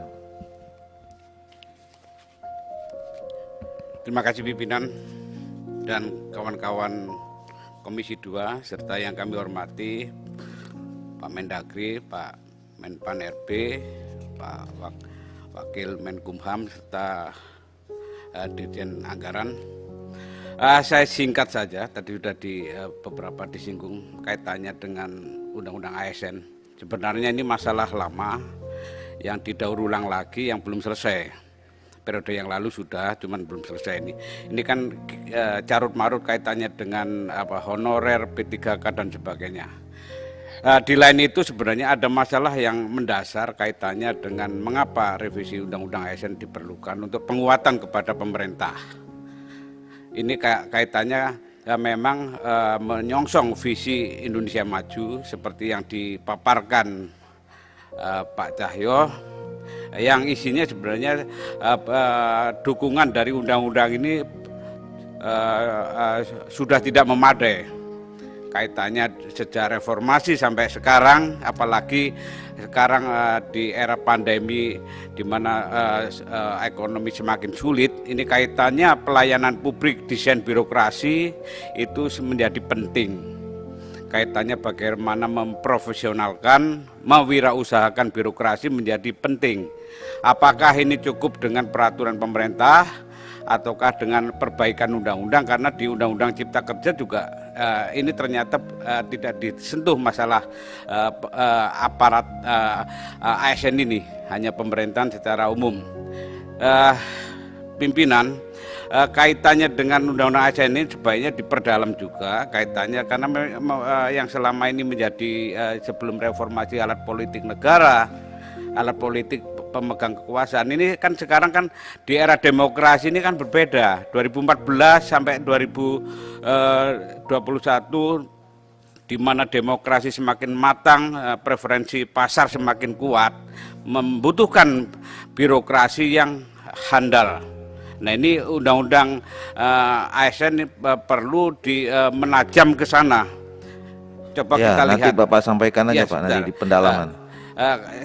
Kaitannya ini berdampak pada peran dari Kementerian Dalam Negeri. Saya cukup senang Menteri Dalam Negeri hadir, karena di setiap masalah itu kuncinya ada di Kementerian Dalam Negeri yang punya wilayah. Tidak ada yang sehebat Menteri Dalam Negeri yang punya wilayah. Semuanya menteri ini harus berkoordinasi dengan Mendagri. Ini tugas besar Bapak, kaitannya bagaimana meningkatkan, memajukan negara di tengah ekonomi negara yang sedemikian menurun, pendapatan asli daerah menjadi turun. Ini tugas dari Kementerian Dalam Negeri mengelola daerah sekaligus memajukan ASN yang ada. Terima kasih. Baik, terima kasih Pak Pak Ketua. Tadi saya gunakan hak interupsi, sekarang saya bicara. Silakan, silakan Pak Komar. Kalau saya tidak salah baca, di halaman 10 butir C, kesimpulan pemerintah. Pada saat ini pemerintah memandang masih belum perlu melaksanakan perubahan terhadap Undang-Undang Nomor 5 Tahun 2014 tentang ASN. Undang-Undang Nomor 5 Tahun 2014 tentang ASN justru sangat diperlukan, ya, dan seterusnya. Lalu pertimbangan untuk tidak dilakukan perubahan itu ada alasan 7 poin yang menurut saya mungkin tidak mengerti bahasa Indonesia, tapi sikap pemerintah jelas, ya, sikap pemerintah jelas. Mau bahas putar juga tetap ini sikap pemerintah. Oleh karena itu saya kembali ke laptop sesuai dengan kesepakatan kita awal tadi. Ini idealisme pemerintah untuk menertibkan ASN. Tapi realitas hari ini ratusan ribu warga negara Republik Indonesia berharap hidup dari sini. Dan sudah menteri yang ketiga tidak menyelesaikan persoalan. Dulu menteri 2 orang zaman periode pertama, sekarang Pak Cahyo periode ketiga. Saya usulkan saja, karena ini menyangkut hak warga negara untuk hidup juga di Republik ini. Ada yang sampai mati dari waktu ke waktu sampai pensiun meninggal. Jadi tolong apapun alasannya ini harus dicari solusinya. Kondisi hari ini kita dalam keadaan yang tidak nyaman. Republik hari ini satu potensi yang sangat rawan. Kalau kondisi rawan, orang memanfaatkan ini itu berbahaya. Bapak-bapak sebagai pembantu presiden saya mau ingatkan itu. Mudah-mudahan tidak ada yang memanfaatkan kesempatan dalam kesempitan ini. Oleh karena ini menjadi perhatian, bagaimana solusinya? Harus ada solusi, tidak bisa begini, ini ratus ribu orang. Ya. Yang kedua, tadi sudah dikasih tahu oleh beberapa teman-teman terdahulu, Pak Mendagri, ini harus tertibkan kepala-kepala daerah ini. Ini karena pemilihan kepala daerah langsung ini akibat ini. Tim sukses kemudian ditarik menjadi honorer. Terus tiap tahun terus menerus seperti ini. Kalau memang ini tidak benar, suruh KPK periksa kepala-kepala daerah itu, masukkan ke penjara. Tidak boleh begini. Ada masalah langsung ini menjadi tanggung jawab nasional. Itu nggak benar itu. Akhirnya rakyat itu menjadi bingung. Kerja di situ, gantung harapan di situ, tapi tidak jelas masa depannya. Terima kasih Ketua. Ya, terima kasih Pak Komar. Saya kira untuk menanggapi pandangan pemerintah, nanti juga ada mekanismenya di kita melalui pandangan fraksi kita masing-masing. Ya, jadi sekali lagi saya ingin mengatakan bahwa hari ini kita bukan pada pengambilan keputusan, jangan pengambilan keputusan. Kesimpulan saya bilang tidak akan kita bahas, tidak kita buat. Ya, apalagi pengambilan keputusan menolak atau menerima gitu. Jadi pembicaraan hari ini adalah kita hanya mendengarkan bersama-sama ya penjelasan dari DPR dan pandangan dari pemerintah terhadap rancangan undang-undang ya perubahan atas Undang-Undang Nomor 5 Tahun 2014. Itu sebetulnya. Jadi tadi sebetulnya kalau setelah kita mendengarkan ini rapat sudah ditutup. Cuman karena Bapak-Bapak ingin menyampaikan beberapa hal, kami persilahkan. Nah, nanti yang berkaitan dengan materi, masukan, ya konten dan segala macam, tolong Bapak-Bapak simpan. Tadi bagus-bagus sebetulnya. Ya, nanti kita akan bahas dan sekaligus sebetulnya itu menunjukkan bahwa karena Bapak-Bapak ini undang-undang perlu dibahas. Kan kira-kira begitu artinya dengan Bapak-Bapak menyiapkan masukan tadi itu. Jadi oleh karena itu sebelum saya tutup, saya ingin ya apakah memberikan informasi, pertanyaan sekaligus konfirmasi. Ya. Setelah ini kita akan menunggu DIM dari pemerintah. Ya. Kami berharap sebetulnya di jadwal tanggal 28 minggu depan, mudah-mudahan DIM dari pemerintah itu sudah bisa kami terima. Setelah itu nanti kami akan rapat internal pembentukan panja. Gitu. Nah, itu harapan kami dari DPR pada pemerintah yang hari ini diwakili oleh 4 menteri, sehingga nanti kita akan bisa segera melakukan pembahasan terhadap rancangan undang-undang ini. Sebelum saya tutup, ada yang mau disampaikan Pak Menteri? Terima kasih Ketua. Saya kira secara singkat saja bahwa dari 5 poin usul inisiatif DPR, pandangan kami sementara tadi memang yang berkaitan dengan KSN itu kewenangan kita berdua. Itu kewenangan pemerintah dan DPR. Ini menyangkut badan lembaga yang tercantum dalam undang-undang. Pandangan pemerintah, poin 2, 3, 4, 5 yang 3 poin ini dari tahun ke tahun sudah terus diperjuangkan oleh yang terhormat anggota DPR Komisi 2 mengenai penetapan kebutuhan PNS, mengenai kesejahteraan, mengenai rasionalisasi atau pengurangan ASN, menyangkut pengangkatan honorer.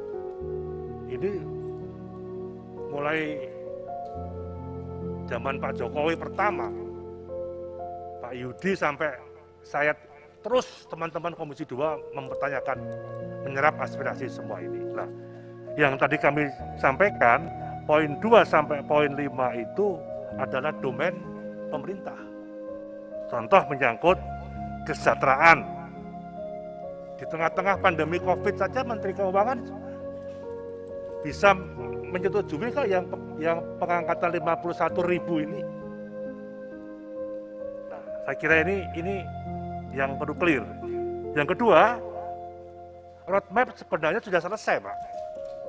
Akhir tahun 2019. Clear, selesai. Karena kami di PAN-RB memperlebar kekuasaannya, ada paguyuban.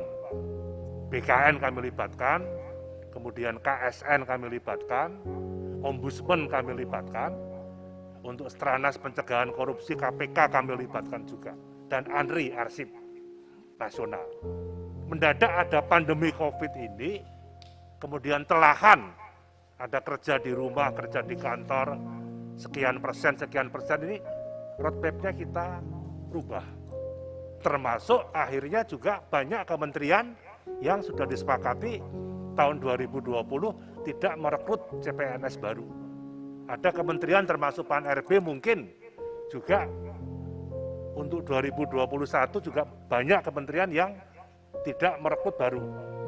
Termasuk yang pensiun 100 menerimanya tidak harus 100, mungkin bisa 25 atau 50 karena dengan berbagai model inovasi baru. Nah, kebutuhan yang tadi Pak Gaus sampaikan berapa? Nah, ini terus dinamis, Pak. 4,2 juta, 1,6 juta itu tenaga administrasi.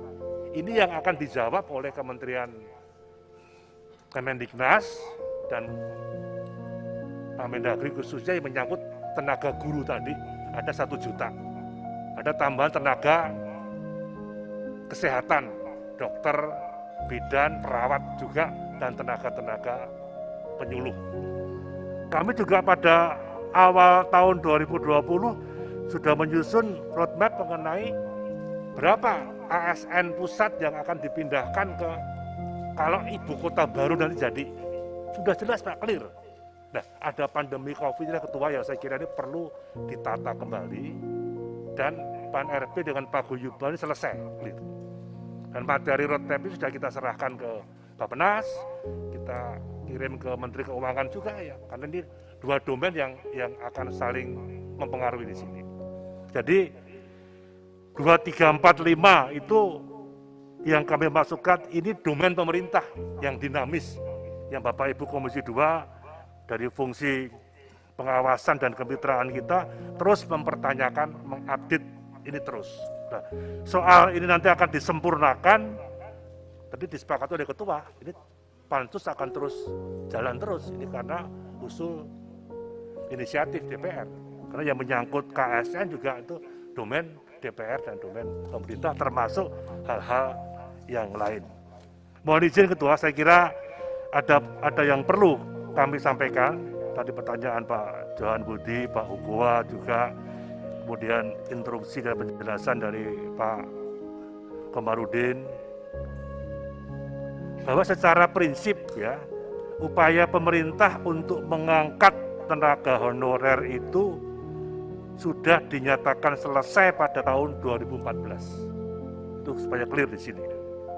Dan mulai tahun 2015 sampai sekarang juga pemerintah sudah detail menyeleksi, memutuskan sampai yang terakhir ini 51.000 orang P3K yang pada tahun 2019. Termasuk rencana rekrutmen 1 juta guru.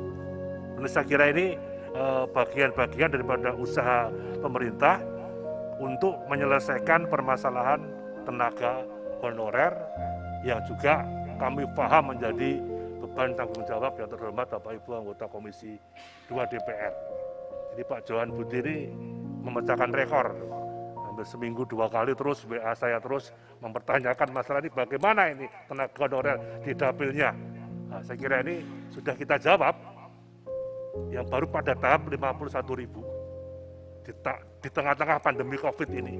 Nah, mudah-mudahan nanti akan kita lihat tes-tes berikutnya, termasuk tadi ya batas Pak Gos sampaikan usia 35 tahun dan sebagainya. Ini akan kita pertimbangkan dengan detail. Karena urusan guru itu bukan urusannya BKN dan Kemendiknas saja, tapi juga Pak Mendagri juga. Ini menyangkut bagian di sana. Nah, urusan Pak Wamenkumham kan harmonisasi saja. Tugas Pan RB dan Kumham itu kan mengharmonisasi saja bagaimana yang sudah disepakati oleh beberapa kementerian. Jadi demikian Ketua. Jadi secara prinsip pemerintah tidak menolak usul inisiatif, tapi dari 5 poin tadi, yang 4 ini dengan segala hormat, sementara kami sampaikan itu domainnya pemerintah. Karena dinamis, menyangkut anggaran, menyangkut rekrutmen, menyangkut kesejahteraan ini. Yang KSN kan domain kita berdua, antara pemerintah dan DPR. Saya kira demikian secara umum, tapi apapun tadi pertanyaan dari Pak Sodik, Pak Kamto, Pak Ogua, Pak Prianto, Pak Komarudin, Pak Johan, kemudian dua teman separtai saya ini juga kita jawab juga secara tertulis bagaimana yang sudah kami sampaikan. Dimnya kira-kira bisa Pak ya? Apa? Dimnya siapa? Siapa ya? Kami sudah diperintah oleh Seknek untuk menyusun dim ini. Mudah-mudahan yang tadi Pak Ketua sampaikan sudah bisa kita kirimkan. Baik. Terima kasih. Baik, terima kasih Pak Menteri. Saya kira sudah bisa kita memahami bersama ya, bahwa memang sebetulnya tidak ada penolakan seperti yang disampaikan oleh Pak Junimat tadi, bahwa ada beberapa poin yang sampai hari ini kita masih berbeda. Nah, itu nanti akan kita bahas, ya kan? Mana tahu dalam pembahasan tidak ada yang berbeda lagi kan gitu kira-kira. Jadi Bapak Ibu sekalian, sebelum saya tutup ya, jadi nanti kita tunggu agenda berikutnya adalah dim dari pemerintah ya, yang sudah kita jadwalkan akan diserahkan tanggal 28 Januari yang akan datang. Setelah itu nanti kita akan rapat, membahas dan membentuk panja ya, untuk membahas rancangan undang-undang ini secara lebih dalam, lebih komprehensif, dan kemudian kita usulkan jadi undang-undang. Untuk itu kami mengucapkan terima kasih banyak pada Menteri Pendayagunaan Aparatur Negara dan Reformasi Birokrasi, kemudian kepada Menteri Dalam Negeri, Menteri Hukum dan HAM, kemudian Menteri Keuangan dan seluruh jajaran, dan juga terima kasih banyak pada seluruh pimpinan dan anggota Komisi 2 DPR RI. Saya akhiri dengan mengucapkan alhamdulillahirabbil alamin, maka rapat ini saya nyatakan ditutup. Terima kasih, selamat siang, salam sejahtera bagi kita semua. Billahi taufiq hidayah. Assalamualaikum warahmatullahi wabarakatuh.